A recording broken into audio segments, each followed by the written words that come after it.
그렇게 말합니다. 그들은 능욕하며 침뱉으며 채찍질하고 죽일 것이나 그는 3일 만에 살아나리라. 이 말씀은 단순한 소식의 말씀이 아닙니다. 이 말씀은 절망을 뒤집는 하나님의 선언이었습니다. 무덤은 비어 있었고 돌은 굴러져 있고 죽음은 깨졌고 또 사망의 권세는 무너졌습니다. 제자들이 끝이라고 생각한 자리에서 하나님은 새로운 역사를 시작하셨습니다. 그래서 절망으로 끝난 것 같던 죽음이 부활로 다시 시작된 게 된 것입니다.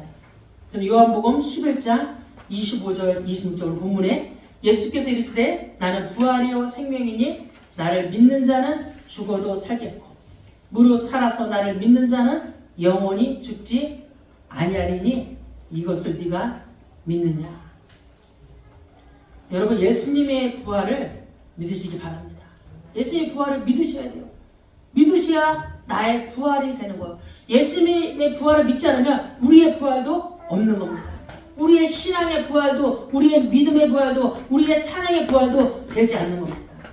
그래서 로마서 8장 11절에 예수를 죽은 자 가운데서 살리신 이의 영이 너희 안에 거하시면 그리스도 예수를 죽은 자 가운데서 살리신 이가 너희 안에 거하시는 그의 영으로 말미암아 너희 죽을 몸도 살리시느니라. 부활의 능력이 지금 우리 안에 또 역사합니다. 십자가는 제자들에게 절망이었지만 부활은 그 절망을 깨트리는 하나님의 소망이었습니다. 그래서 십자가 없는 영광은 없고 죽음 없는 부활은 없습니다. 사랑하는 여러분, 우리 인생에도 이런 순간이 있습니다. 기도했는데 응답이 없을 때, 또 기대했는데 모든 것이 무너져 버렸을 때, 또 모든 것이 끝난 것처럼 느껴질 때, 그때 우리는 그렇게 말합니다. 아, 이제 끝났다. 이제 나에게 소망이 없다.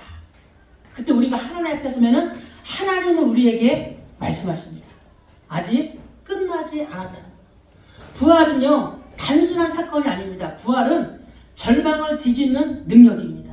부활은 죽음을 이기는 능력입니다. 부활은 다시 시작하게 하는 십자가의 능력, 십자가의 사랑입니다. 그래서 우리는 예수님의 십자가의 부활을 믿어야 합니다. 믿어야 돼요. 그래야 내가 사는 겁니다. 그분은 고린도전서 15장 3절 4절에 내가 받은 것을 먼저 너희에게 전하였노니 이는 성경대로 그리스도께서 우리 죄를 위하여 죽으시고 장사 지낸 바 되셨다가 성경대로 사흘 만에 다시 살아나사.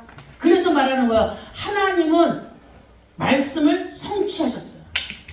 그는 여기 계시지 않고 말씀대로 살아나셨느니라. 말씀대로 살아나셨다는 거예요. 하나님은요, 약속의 하나님입니다.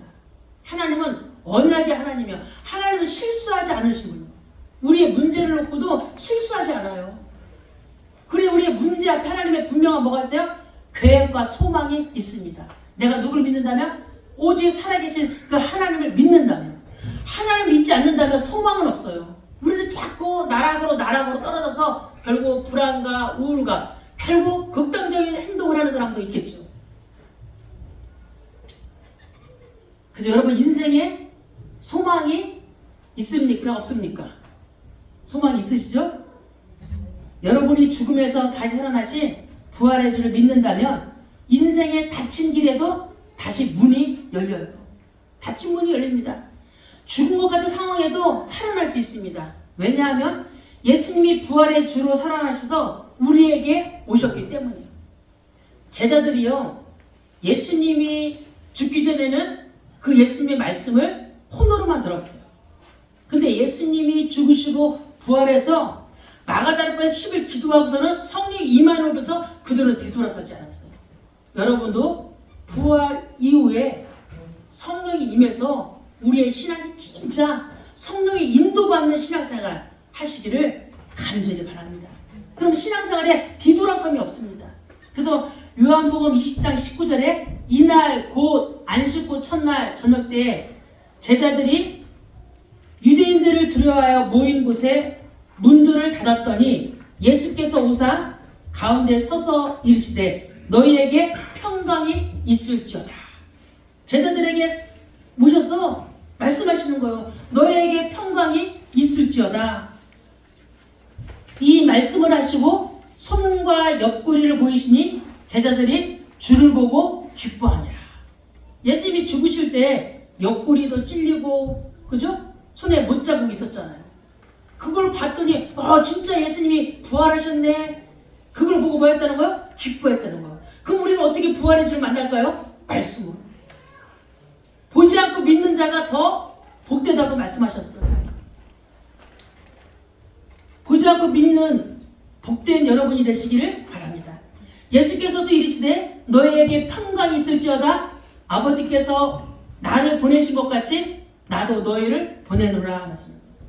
여러분 진짜 평강이 뭐요?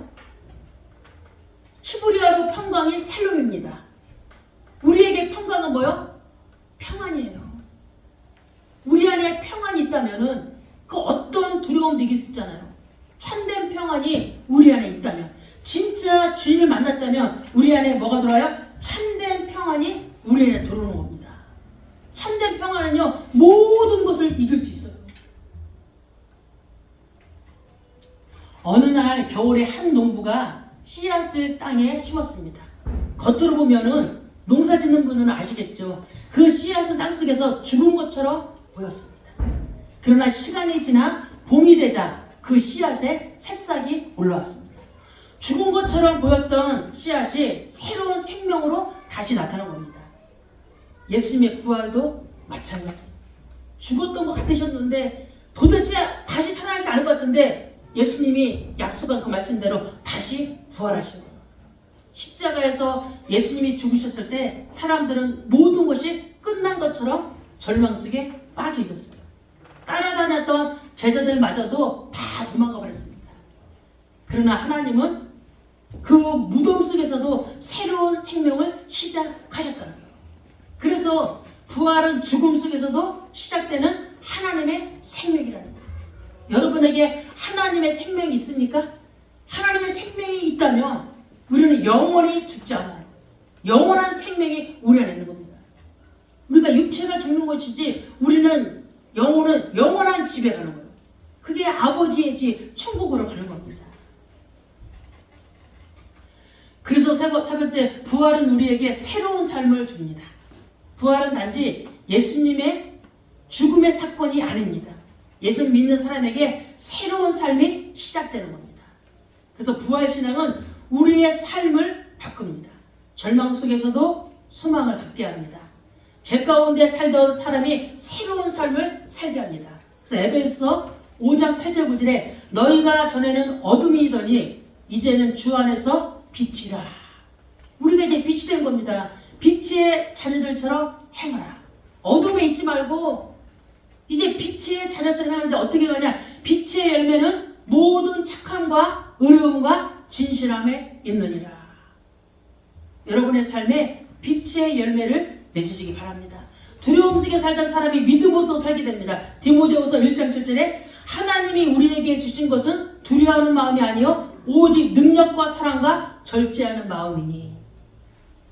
어떤 마음이요? 오직 능력과 사랑과 절제하는 마음. 두려움은 우리에게는 없어요. 여러분 삶에서 살아가다가 절대 두려워하지 마세요. 두려워했다고 어디 앞으로 가야 돼요?